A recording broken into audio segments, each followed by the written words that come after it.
আর দেখো চুলটা একদম এখন ফ্রেশ আছে, কন্ডিশনার কিন্তু অ্যাপ্লাই করা নেই, শুধুমাত্র শ্যাম্পু করা আছে, ঠিক আছে। এরপর চিরুনি হচ্ছে দুটো পাওয়া যায়, একটা হচ্ছে ডিটাঙ্গল ব্রাশ আর একটা হচ্ছে এরকম বিগ টুথ কম। তো বিগ টুথ কম যেটা আছে এটা দিয়ে আমরা নর্মালি চুল আঁচড়াতে পারবো, কিন্তু যদি আমাদের চুলে জট ছাড়াতে হয় তাহলে কিন্তু এই ডিটাঙ্গল ব্রাশ ইউজ করতে হবে, ঠিক আছে। আর যদি আমরা এরকম টেলকম দিয়ে যদি শুধুমাত্র আঁচড়াতে যাই পুরো চুলটাকে, তাহলে কিন্তু হেয়ার ফলের সম্ভাবনা বেশি থাকে, কারণ এই দাঁতগুলো দেখো একদম সরু সরু, ঠিক আছে। তাই এটা দিয়ে কখনোই ডিরেক্টলি আঁচড়াতে যাবো না। ডিটাঙ্গল ব্রাশ দিয়ে জট ছাড়ানোর পরে তারপর এমনি নর্মালি এই বিগ টুথ কোম দিয়ে আঁচড়ে নেবো পুরো চুলটাকে। প্রোফাইল সেকশন করব,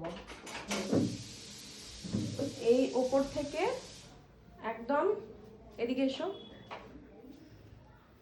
এদিকে চুলটাকে দেখো, চুলটাকে একদম এই শেষ অবধি নিয়ে আসবো। যখন আমরা বান হেয়ার স্টাইল করবো তখন হেয়ারটাকে রেডিয়াল সেকশনে ভাগ করে নেব। রেডিয়াল সেকশন মানে কি, যে দেখো এখানে আমরা পয়েন্ট করে নিচ্ছি, একটা হচ্ছে 1, একটা হচ্ছে 2, একটা হচ্ছে 3, ঠিক আছে।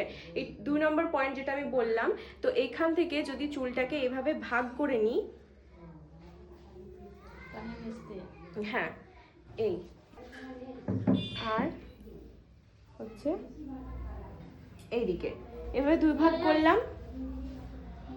অবশিষ্ট এই চুলটাকে আমি যখন বান হেয়ার স্টাইল করব তখন কিন্তু এইটাকে আমার ক্রিম্পিং না করলেও চলে। ক্লায়েন্টের হেয়ার স্টাইল যখন আমি করব তখন কিন্তু যে রিয়েল ক্লায়েন্টের হেয়ার থাকবে তার যদি ফুল হেয়ার আমি এখন ক্রিম্পিং করতে চাই তাহলে প্রথমত সময় বেশি লাগছে, তো অত সময় তো হাতে থাকে না। এবার বান হেয়ার স্টাইল করার সময় এইটুকু চুলের কোনো প্রয়োজনও সেভাবে পড়ে না, তাই এই চুলটাকে কিন্তু আমরা ক্রিম্পিং করব না। এই যে রেডিয়াল সেকশন নিলাম, এভাবে ভাগ করে নিয়েছি, দেখো ফার্স্ট এখানে আছে চিঠি আছে, তারপরে এই দুই দিকে যেভাবে ভাগ করে নিয়েছি জিনিসটাকে, আর এখানে এটাকে পনিটেল করব, ঠিক আছে।